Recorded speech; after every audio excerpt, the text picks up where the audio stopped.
ഞാൻ നടന്നു പോകുന്ന ഞാൻ അവിടെ തല അതെ നല്ലൊരു മറുപടിയാണ്. ആദ്യം നമ്മൾ എന്ത് ചെയ്യാം, ആളെ വിളിച്ചു ഒപ്പം തന്നെ നമ്മൾ ചെയ്യാം. അടുത്ത് ചെയ്യാൻ പോകുന്നത് സിറ്റുവേഷൻ നമ്മൾ ചെയ്യാം. അതായത് ഞാൻ വീണ് കിടക്കുന്ന സ്ഥലം നല്ല സുരക്ഷിതമായിട്ടുള്ള സ്ഥലമാണ് നിൽക്കുന്നത്, ശരിയല്ലേ? അപ്പോൾ നമ്മൾ ഫുട്പാത്തിലൂടെ നടന്നു പോയപ്പോഴാണ് അങ്ങനെ എന്ത് ചെയ്യും സംഭവിച്ചത്. നോർമലി നമ്മൾ ചിന്തിക്കും ഫുട്പാത്ത് ആയതുകൊണ്ട് വാഹനം ഒന്നും വരാൻ സാധ്യതയില്ല, എന്നെ ആരും ചവിട്ടാനും പോകുന്നു. അപ്പോൾ നമ്മൾ സേഫായിട്ടുള്ള സ്ഥലമാണ് കേട്ടു എന്നാണോ? അല്ല, കേട്ടില്ല. എന്നാലും ഞാൻ കിടക്കുന്നത് കാണുമ്പോഴത്തേക്ക് അവർ ചവിട്ടാനല്ലേ പോകും, എന്നാലും സേഫാണ്. എന്തുകൊണ്ട് സേഫല്ല? എന്നെ ചവിട്ടുന്നില്ലല്ലോ അവർ. അതാണ് വണ്ടി എങ്ങനെ വന്നാൽ ഞാൻ പറഞ്ഞുതരാം. എനിക്ക് ഇപ്പോൾ അത്യാവശ്യം ഹൈറ്റൊക്കെ ഉണ്ട്.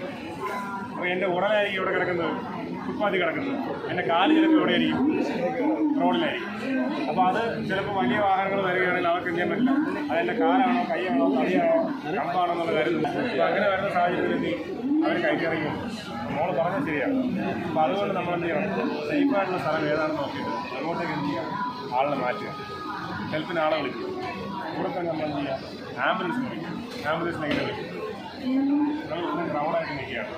അപ്പോൾ ഞാനിവിടെ എനിക്ക് പോലും ഇപ്പോൾ ചേച്ചിയാണ് ഇവിടെ നിൽക്കുന്നെങ്കിൽ ചേച്ചി എങ്ങനെ ആംബുലൻസ് വിളിക്കും? കേട്ടില്ല. അപ്പോൾ ബോധം കിട്ടി വരും. കൊള്ളാം, വീട്ടുകാർ കൊടുക്കാമെന്നാണ് ബോധം കിട്ടി കഴിഞ്ഞാൽ പിന്നെ പറഞ്ഞൊരു കാര്യമുണ്ട്. അപ്പോൾ നമ്മൾ എങ്ങനെയാണ് ആംബുലൻസിനെ വിളിക്കേണ്ടതെന്ന് ചോദിച്ചു കഴിഞ്ഞാൽ നമ്മളിങ്ങനെ ക്രൗഡായിട്ട് നിൽക്കുകയാണ്. നമ്മൾ എന്ത് ചെയ്യുക, ഒരാളെ ഇൻഡിക്കേറ്റ് ചെയ്തുകൊണ്ട് ആംബുലൻസിനെ വിളിക്കാൻ പറയാം. അല്ല എങ്കിൽ ഇപ്പോൾ ഞാൻ പറയാം, നിങ്ങളൊരാൾ ഒരു ആംബുലൻസിനെ വിളിക്കാൻ പറഞ്ഞു കഴിഞ്ഞാൽ ചേച്ചി എന്ത് ചെയ്യും, ചേട്ടൻ നോക്കും, ചേട്ടൻ മോളെ നോക്കും, മോൾ എന്നെ നോക്കും, മോൾ അങ്ങോട്ട് നോക്കും. ആരെങ്കിലും വിളിക്കട്ടെ എന്ന് പറഞ്ഞുകൊണ്ട് എന്ത് ചെയ്യും, നമ്മൾ നിൽക്കും. ഇതിനകത്ത് നമുക്ക് ഒരു ജീവൻ രക്ഷിക്കാനുള്ള മാക്സിമം സമയം എന്ന് പറഞ്ഞാൽ 3 മുതൽ 6 മിനിറ്റ് വരെയാണ്. ഇതിനകത്ത് നമ്മൾ എന്ത് ചെയ്യണം, വീട്ടുകാരെ പുറത്ത് തുടങ്ങിയിരിക്കും. ക്ലിയറായോ? അപ്പോൾ നമ്മൾ എങ്ങനെയാണ് വിളിക്കേണ്ടതെന്ന് ചോദിച്ചു കഴിഞ്ഞാൽ ആ മൊബൈൽ വിളിച്ചുകൊണ്ടിരിക്കുന്ന ചേട്ടൻ എന്ത് ചെയ്യാം, ആംബുലൻസ് വിളിക്കാൻ പറയും, അല്ലേ? അല്ലെങ്കിൽ ആ ചിരിച്ചുകൊണ്ടിരിക്കുന്ന നല്ല കണ്ണാടി വെച്ചുകൊണ്ടിരിക്കുന്ന ചേച്ചി എന്ത് ചെയ്യാം, ആംബുലൻസ് വിളിക്കാൻ പറയും, അല്ലേ? അല്ലെങ്കിൽ ടാഗ് നോക്കിയിരിക്കുന്ന ചേട്ടൻ എന്ത് ചെയ്യണം, ആംബുലൻസ് വിളിക്കാൻ വേണ്ടിയിട്ട് നമ്മൾ ഇൻഡിക്കേറ്റ് ചെയ്യും. അങ്ങനെ ഇൻഡിക്കേറ്റ് ചെയ്താൽ മാത്രമേ വേറെ ആരുടെ പരസ്പരം മോട്ട് നോക്കാൻ വേണ്ടി അവർ ആളെ. അപ്പോൾ അങ്ങനെ വിളിച്ചതിന് ശേഷം നമ്മൾ ആദ്യം ചെയ്ത് സഹായത്തിനായിട്ട് ഒരാളെ വിളിച്ച് നമ്മൾ ആംബുലൻസ് നോക്കും, സുരക്ഷിതമായ സ്ഥലത്തേക്ക് മാറ്റി. ഇനിയാണ് നമ്മൾ എന്ത് ചെയ്യേണ്ടത്, CPR കൊടുക്കേണ്ടത്. CPR കൊടുക്കുന്നതിന് പിന്നെ അയാൾക്ക് ബോധം ഉണ്ടെങ്കിലോ ബ്രീത്തും പൾസും ഇല്ലെങ്കിൽ മാത്രമാണ് നമ്മൾ കൊടുക്കേണ്ടത്. പിന്നെ ബ്രീത്തും പൾസും ഉള്ള ആളാണെങ്കിൽ നമ്മൾ കൊടുക്കേണ്ട കാര്യമുണ്ടോ? ഇല്ല. അത് ചിലപ്പോൾ എന്തെങ്കിലും ചിലപ്പോൾ അബോധാവസ്ഥയിൽ കുറച്ച് ഓക്കെ ആവുമായിരിക്കും, ആംബുലൻസ് കഴിഞ്ഞാൽ മതി. അപ്പോൾ ഇങ്ങനെ ബ്രീത്തും പൾസും ഇല്ലാത്ത സാഹചര്യം ഉണ്ടെന്ന് നമ്മൾ എങ്ങനെ ചെക്ക് ചെയ്യുമെന്ന് ചോദിച്ചു കഴിഞ്ഞാൽ നമ്മൾ ഇയാൾ തറയിൽ കിടക്കുകയാണെന്ന് വിചാരിക്കുക. ഇയാൾ തറയിൽ കിടക്കുകയാണ്, തറയിൽ കിടക്കുമ്പോൾ ചെയ്യും നമ്മൾ എന്തെങ്കിലും അറിയാമോ, ഇങ്ങനെ വന്ന് നോക്കുക. ഇങ്ങനെ നോക്കുമ്പോഴത്തേക്കും ജസ്റ്റ് പമ്പ് ചെയ്യുന്നത് നമുക്ക് എന്ത് ചെയ്യാൻ പറ്റും, കാണാൻ പറ്റും. എപ്പോഴും പമ്പ് ചെയ്യുമ്പോൾ കാണാൻ പറ്റും. അതിന് നമുക്ക് ലിഫ്റ്റർ പറയും. ഇനി ബ്രീത്ത് എടുക്കുന്നുണ്ടെങ്കിൽ നമുക്ക് എന്ത് ചെയ്യാൻ പറ്റും, കേൾക്കാൻ പറ്റും. ലിഫ്റ്റർ എന്ന് പറയും. ബ്രീത്ത് ഔട്ട് ചെയ്യാൻ നമുക്ക് എന്ത് ചെയ്യാൻ പറ്റും, ഇല്ലേ ഇനി നടത്താൻ ശരി. അപ്പോൾ അതുകൊണ്ട് എന്നുള്ള രീതിയിലായിരിക്കും നമ്മൾ എന്ത് ചെയ്യുന്നത്, ചെക്ക് ചെയ്യും. നമ്മളല്ലാതെ നമ്മൾ പൾസ് നോക്കാം, കൺവേർട്ടഡ് പൾസ് ഉണ്ട്, ഇവിടെ നേരത്തെ നോക്കിയ റേഡിയസ് പൾസ് ഉണ്ട്, ഇവിടെ ബ്രേക്കിംഗ് പൾസ് ഉണ്ട്, പലതരം പൾസ് ഉണ്ട്. ആ സമയത്ത് നമ്മൾ പാനിക് ചെയ്യും. നമ്മുടെ കൈവരയിലാണോ അതോ പൾസാണെന്നുള്ള കാര്യം നമുക്ക് ചെയ്യാൻ പറ്റില്ല, അറിയാൻ പറ്റില്ല. അതുകൊണ്ട് ഏറ്റവും നല്ല രീതിയിലാണ് ഞാൻ ഈ പറഞ്ഞ രീതിയാണ്, ഇല്ലേ? ഇത് നോക്കി ഇതൊന്നും ഇല്ലാന്നുള്ള കാര്യം മനസ്സിലായി. ഇതൊന്നും ഇല്ലാന്നുള്ള കാര്യം മനസ്സിലാക്കി കഴിഞ്ഞാൽ നമ്മൾ എന്ത് ചെയ്യാം, ആദ്യം ചെയ്യേണ്ടത് ഈ ഷോൾഡറിൻ്റെ ഭാഗത്ത്, ഷോൾഡറിൻ്റെ ഭാഗത്തേക്ക് എന്ത് ചെയ്യുക, ശക്തമായിട്ട് അടിച്ച് പിടിച്ച് നോക്കുക. എങ്ങനെയാണ് അടിച്ച് പിടിക്കുന്നത് ഞാൻ പഠിക്കുക. താഴെ വിളിക്കുക, ശക്തമായിട്ട് അടിച്ച് പിടിക്കുക. ചേട്ടനാണെങ്കിൽ ചേട്ടനെ വിളിക്കുക, ചേച്ചിയാണെങ്കിൽ ചേച്ചിയെന്ന് വിളിക്കുക. നമുക്ക് എന്ത് വേണമെങ്കിലും ചെയ്യാം. അപ്പോൾ അങ്ങനെ വിളിച്ചിട്ട് എഴുന്നേറ്റില്ല എഴുന്നേറ്റില്ലായാണ് നമ്മൾ എന്ത് ചെയ്യേണ്ടത്, CPR കൊടുക്കേണ്ടത്. ഈ CPR കൊടുക്കുമ്പോഴത്തേക്ക് നമ്മൾ ചെസ്റ്റിൻ്റെ ഭാഗം കണ്ടിരിക്കുക. ചെസ്റ്റ് എവിടെയാണ് ഇരിക്കുന്നത്, കേട്ടില്ല, അല്ല ഇടതുവശത്ത്. വേറെ എവിടെയെങ്കിലും ഉണ്ടോ? വേറെ എടുക്കില്ല. റൈറ്റ് ഭാഗം വേറെ എവിടെയെങ്കിലും ഉണ്ടോ? ഇത് നമ്മുടെ ചെസ്റ്റ് എവിടെയാണെന്ന് ചോദിച്ചു കഴിഞ്ഞാൽ കറക്റ്റ് സെൻറ്ററിലും അല്ല, എന്നാൽ ഇടത് ഭാഗത്തുമല്ല, കുറച്ച് ഇടത് മാറിയെന്ന് മാത്രമേ ഉള്ളൂ. കുറച്ച് ഇടത് മാറിയെന്ന് മാത്രമേ ഉള്ളൂ. അതെങ്ങനെ കണ്ടുപിടിക്കണമെന്ന് ചോദിച്ചു കഴിഞ്ഞാൽ നമുക്കറിയാം, ഈ നിപ്പിളിൻ്റെ നിപ്പ് നമ്മൾ എന്ത് ചെയ്യുക, ഒരു ഇമാജിനറി ലൈൻ എന്ത് ചെയ്യുക, വരയ്ക്കുക. ഇമാജിനറി ലൈനാണ് പെൻസിലും പേരെന്ന് കിട്ടിയതെന്ന് പറഞ്ഞുകൊണ്ട് നമ്മൾ അയാളെ കറക്കിൽ പോലും ഇവിടുന്ന് ക്രോസ് ചെയ്തൊരു ലൈൻ വരയ്ക്കുക. അപ്പോൾ നമുക്കൊരു പോയിന്റ് കിട്ടി. ആ പോയിന്റിൽ നിന്ന് 2 വിരൽ മാറിയിട്ട് എന്ത് ചെയ്യുക, ഇടത് ഭാഗത്തേക്ക് കൈ വയ്ക്കുക. അപ്പോഴത്തേക്കും നമുക്കൊരു പോയിന്റ് കിട്ടും. അതാണ് എന്തെന്ന് പറയുന്നത് ഇരിക്കുന്ന ഭാഗം. വേറെ ആ ഭാഗത്താണ് നമ്മൾ എന്ത് ചെയ്യുന്നത്, കംപ്രസ് ചെയ്യണം. കംപ്രസ് ചെയ്യുമ്പോൾ ശ്രദ്ധിക്കുക, അറ്റ്ലീസ്റ്റ് 5 സെൻറ്റിമീറ്ററിൻ്റെ ആഴത്തിലേക്ക് തോന്നുന്ന രീതിയിൽ കംപ്രസ് ചെയ്യണം. അതായത് അത്രയും പവർ നമ്മൾ ജനറേറ്റ് ചെയ്യണം. ഇതുപോലെ മാനിക്കലായതുകൊണ്ട് കുഴപ്പമില്ല, കംപ്രൈസ്ഡ് ബോഡിയാണ്, അതിൻ്റെ ഈ പെട്ടെന്ന് താഴ്ന്നു. അത് നമ്മൾ ഡെമോൺസ്ട്രേഷൻ്റെ ഭാഗമായിട്ട് വെച്ചിരിക്കുന്നതാണ്. പക്ഷേ ഹ്യൂമൻ ബോഡിയാണെങ്കിൽ നമ്മൾ നല്ലപോലെ പ്രസ് ചെയ്താൽ മാത്രമേ എന്ത് ചെയ്യൂ, ആഴത്തിലേക്ക് പോകുള്ളൂ. അപ്പോൾ ഇതിന് എങ്ങനെയാണ് കുറയ്ക്കേണ്ടത് ഞാൻ കാണിച്ചു തരാം. അതുപോലെ തന്നെ 1 മിനിറ്റിൽ 100 മുതൽ 120 തവണയും നമ്മൾ എന്ത് ചെയ്യണം, കംപ്രസ് ചെയ്യണം. അപ്പോൾ അത്യാവശ്യം ആരോഗ്യമുള്ള ഒരാൾക്ക് മാത്രമേ പറ്റൂ. അതുകൊണ്ടാണ് ഹെൽത്തിൽ കൂടെ ഒരാളെ വിളിച്ചത്. ഇതായില്ലേ 100 മുതൽ 120 മിനിറ്റ് വരെ നമ്മൾ കംപ്രസ് ചെയ്യും. എന്നിട്ട് 30 മിനിറ്റ് 30 കഴിയുമല്ലോ. ആദ്യത്തെ 30 കഴിയുമ്പോഴത്തേക്ക് നമ്മൾ എന്ത് ചെയ്യണമെന്ന് അറിയാമോ, 2 തവണ ബ്രീത്ത് കൊടുക്കും. ഇല്ലേ, ഫ്രണ്ട് സിനിമ വന്നിട്ട് ഫ്രണ്ട് സിനിമ അതിൽ ജയറാൻ വന്നിട്ട് ആ ഷോക്കടിക്കുമ്പോൾ മീനൊക്കെ എന്ത് ചെയ്യാറുണ്ട്, ബ്രീത്ത് കൊടുക്കാറുണ്ട്. അതുപോലെ കൊടുക്കുക. അപ്പോൾ ആദ്യത്തെ 30 തവണ ചെയ്യുക, കംപ്രസ് ചെയ്യുക, 2 തവണ എന്ത് ചെയ്യുക, ബ്രീത്ത് കൊടുക്കുക. 8:2 എന്ന് പറയുന്ന റേഷ്യോയിലാണ് നമ്മൾ എന്ത് ചെയ്യേണ്ടത്, ഇത് ചെയ്യേണ്ടത്.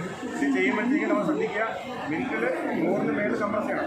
അതായത് അറ്റ്ലീസ്റ്റ് 2 സർക്കിളെങ്കിലും എന്ത് ചെയ്യണം, നമ്മൾ 1 മിനിറ്റിനകത്ത് എന്ത് ചെയ്യണം, കവർ ചെയ്തിരിക്കണം. ശരിയല്ലേ? ഇനി എങ്ങനെയാണ് ഇത് കൊടുക്കേണ്ടത് നമ്മൾ താഴെ വെച്ച് കാണിച്ചത്.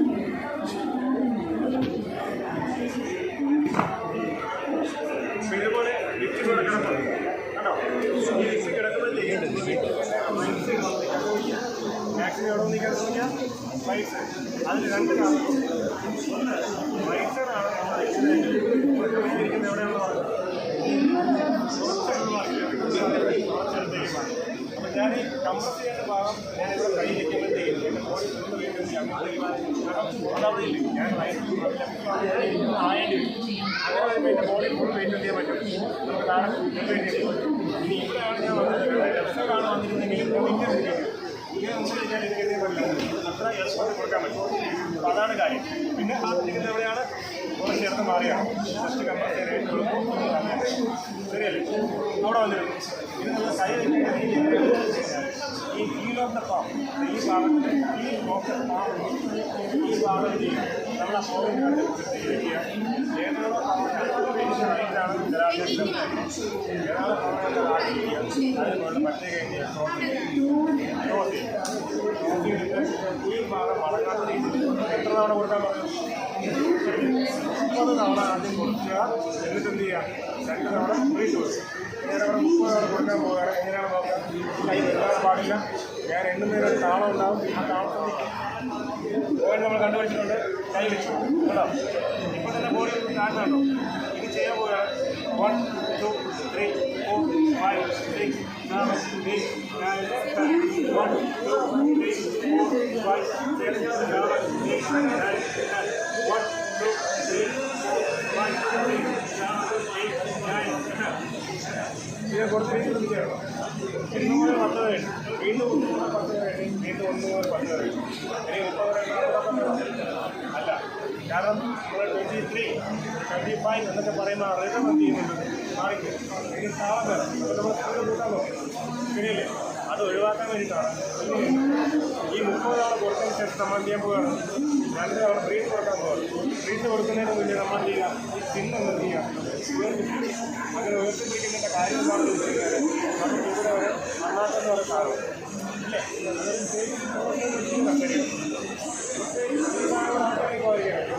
അപ്പോൾ ഇത് ഓപ്പൺ ചെയ്ത് കൊടുത്തു കഴിഞ്ഞാൽ എന്ത് ചെയ്യും, ഓട്ടോമാറ്റിക്കലി എയറെ ഓപ്പൺ ചെയ്യും. നമ്മൾ കൊടുക്കുന്ന വായു മുഴുവൻ എന്ത് ചെയ്യും, അതൊക്കെ വെറുതെ ഉമ്മ വെച്ചിട്ട് കാര്യമില്ല, ഊര് നിറയ്ക്കുക, നിറയ്ക്കുക. അങ്ങനെ ചെയ്യുമ്പോഴത്തേക്കും മൂക്ക് കൂടെ അടച്ചു പിടിക്കുക. അല്ലെങ്കിൽ എന്താ സംഭവിക്കും, വാറ്റാൻ കൊടുക്കുന്ന പുറത്തു പോകാൻ സാധ്യത, മൂക്കിൽ കൂടെ പുറത്തു പോകാൻ സാധ്യത. അതുകൊണ്ട് നമ്മൾ പിന്നെ വെച്ചിരിക്കുക, എന്നിട്ട് എന്ത് ചെയ്യുക, മൂക്കടച്ച് പിടിക്കുക, ഊരി നിറയ്ക്കുക. അങ്ങനെ 2 തവണ ഊരി നിറയ്ക്കുക. അപ്പോൾ അങ്ങനെ നമുക്ക് ചിലപ്പോൾ നമുക്ക് എന്തെങ്കിലും നമുക്ക് അറിയില്ലല്ലോ, പുള്ളിക്ക് വേറെ എന്തെങ്കിലും അസുഖം ഉണ്ടെന്നുള്ള കാര്യം അറിയില്ല. അപ്പോൾ നമുക്കൊരു ബുദ്ധിമുട്ടായിരിക്കും. അങ്ങനെ എന്തെങ്കിലും ബുദ്ധിമുട്ടുള്ളവരാണെങ്കിൽ തൂവാലയോ നമ്മുടെ ഷോളോ വേറെ എന്തെങ്കിലും തുണിയൊക്കെ ഉണ്ടാവും. ആ തുണിയെടുത്ത് കൊണ്ട് വയ്ക്കും. തുണിയെടുത്ത് മേലിൽ വെക്കുന്ന ഇനി അതിന് ബുദ്ധിമുട്ടാണ്, നമുക്ക് ചേർത്ത് വയ്ക്കാൻ ബുദ്ധിമുട്ടാണെന്ന് നോക്കിയാൽ നമ്മുടെ കൈ ഉണ്ടല്ലോ, ഈ കൈ ഇങ്ങനെ വെച്ച് കഴിഞ്ഞാൽ നമുക്ക് ഇതിൽ ഗ്യാപ്പുണ്ടാവും. ആ കൈ എങ്ങനെ എന്ത് ചെയ്യാം, ഊരി നിറയ്ക്കുക. കഴിഞ്ഞില്ലേ?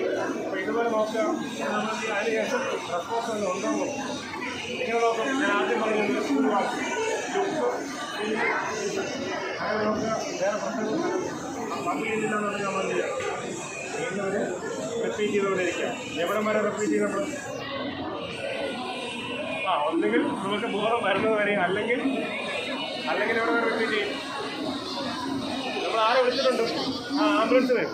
ആംബുലൻസിനകത്ത് ഒന്നുകിൽ ഒരു ഡോക്ടറോ അല്ലെങ്കിൽ നേഴ്സോ കാണും. പിന്നെ രാത്രി കാലങ്ങളിലാണെങ്കിൽ ഡ്രൈവർ മാത്രമേ ഉണ്ടാവും. അങ്ങനെയാണെങ്കിൽ നമ്മൾ എന്ത് ചെയ്യുക? ആംബുലൻസ് കയറി പോവുക. ഹോസ്പിറ്റലിൽ എത്തുന്ന ഡോക്ടറുടെ കയ്യിൽ ഹാൻഡ് ഓവർ ചെയ്യുന്നവരെ നമ്മൾ എന്ത് ചെയ്യണം? ഇത് കൊടുത്തുകൊണ്ടേയിരിക്കണം.